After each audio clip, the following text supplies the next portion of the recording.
there was some kind of fight, some kind of altercation. You broke up the fight. You broke up the fight.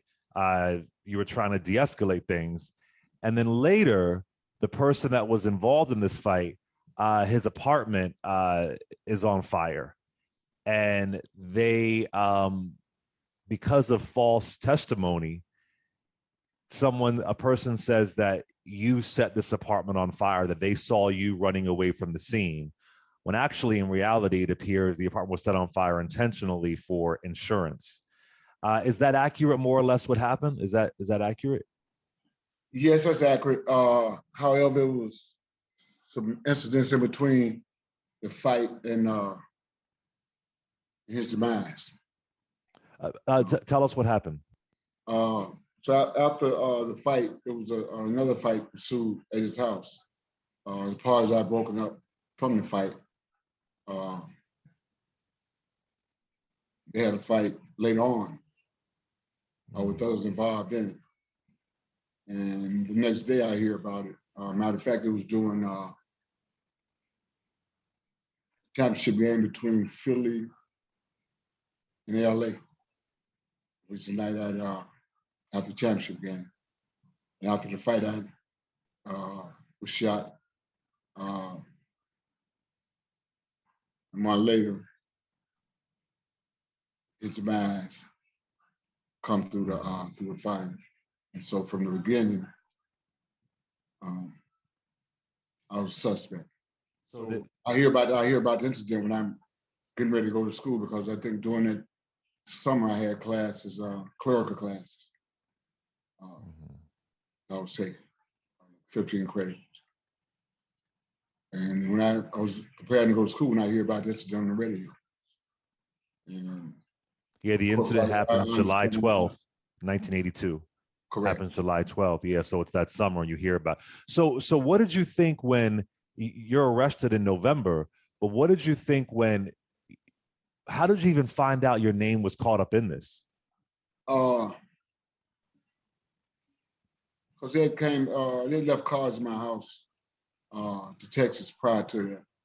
And I was hearing, street talk, they was trying to get me the case. Local TV stations and news media and Jackson system. So all things were pointing in my direction. So why did your name even come up? Why did that person even say? Because the month prior to his being killed in the fire, he had shot me.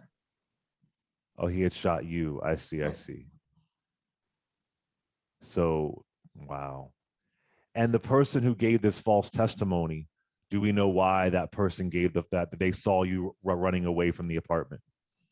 Yeah, there were multiple reasons that they gave as far as testimony.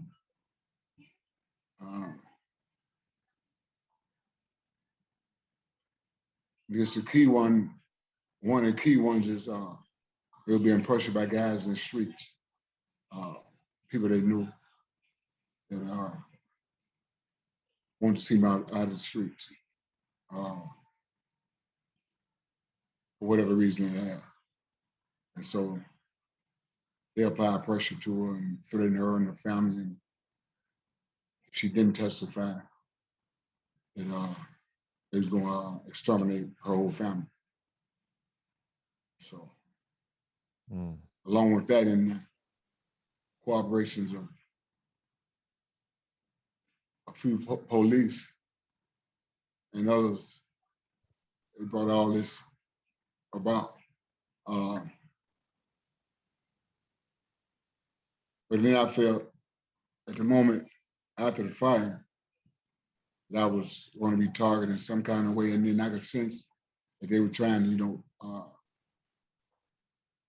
give me this case by whatever means they were, So tell me about the trial. Again, there's no physical evidence. It's just the testimony. I think it's crazy you can convict somebody just on one person's testimony, but tell me about what happened in this trial.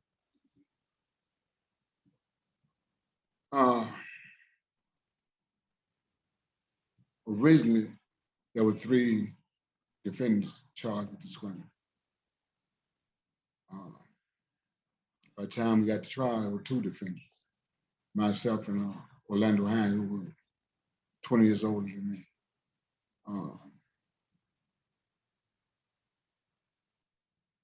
And even doing trial, doing jury selection after we had talked, and I had a sense of the way things were going. So I put up, our defense was,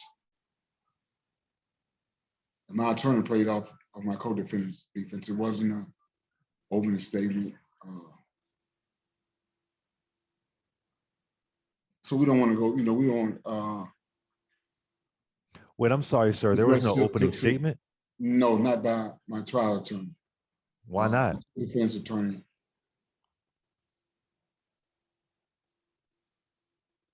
Cut through a nutshell, he was ill prepared. He was ill prepared. Right. And he played it by. So he, in the story he gave me, he wanted to see what they was going to say, what they had, and then prior to present our evidence, and then he'd do open statement.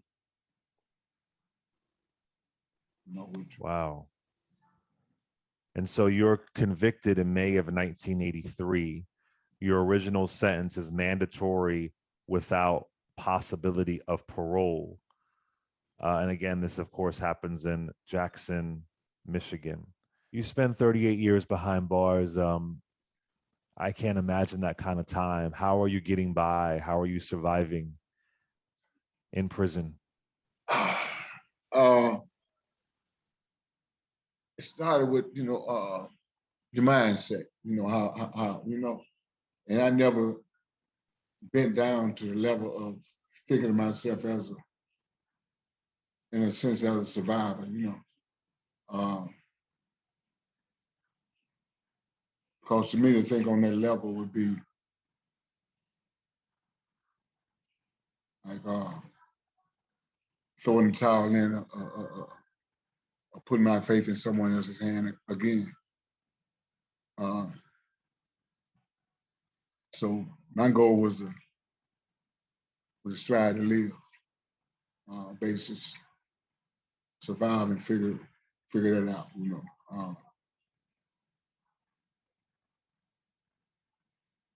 Even that had fortunate to have a lot of solid people around me also. A lot of what people around you? Solid People around you. Solid. Oh, solid people around you in prison. I got you. Right. Got you. And there were a lot of them. They had a lot to offer in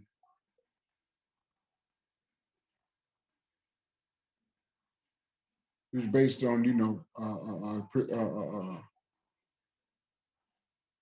it's a whole nother society, basically, So you were able to make connections with other inmates. You were able to make connections with other inmates, is what you're saying. Other inmates. Yeah, it was definitely that. It was when I went to prison. It's different now, but when I first went, it was more. It was a society within a society. Of course, we had prison politics. Prison politics, but it was more community and with opportunities.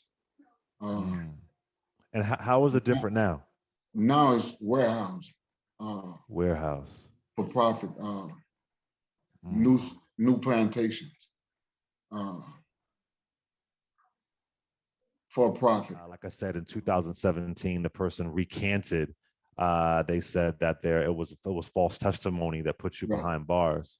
So tell us a bit of how you were finally got your freedom.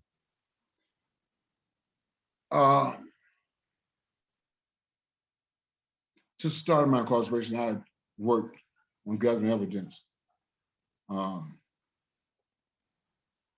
Everything, all the details of everything that it took to convict me, all the evidence to go through with a fine-tooth comb and to be able to refute it. And we had all of that was done. And from what I understand, she had wanted to recant or do the right thing, but didn't know how. And personally, I didn't want any communication with them because I didn't want to or have anybody I communicated with to communicate with her because I didn't want there to appear to be any coercion. And so University of Michigan, innocent claim for even before 17, before she had recanted, they had been communicating with her years before that. And she decided it was there was the right time to do it. And with that last piece, and knowing the hurdles of recantation and the law that applies to it, we want to go a bit further than just the recantation on paper because how much the courts disagree with. If that's all you have is recantation, it's not. They don't. So we had one of the best polygraph experts from the to do a polygraph exam. I knew she was telling the truth. That she had lied on me. There was no doubt in my mind because I was at home when this didn't happen. So it was a collective effort, with networks from family and friends to working with the school to a community effort, from community people out of the community. So That's powerful. You were released November 20th, 2020. You're now 64 years old today. You've been released for about a year and a couple of months. How are you doing today? I'm doing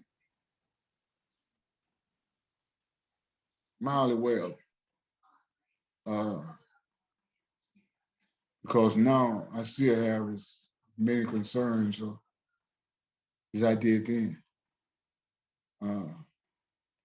And as I looked through the books, I was grabbing a few books of some of the issues that we might have been working on doing NLA or National Life of America or NAACP or family books or just books on strategy and programs we're putting together in prison. As I go back through some of my archives of and some of the issues today and how to address that, So if that was in form of transition, I'll be doing great. Put it in with a lot of comrades and friends that I know need the same opportunity. They'll be even greater.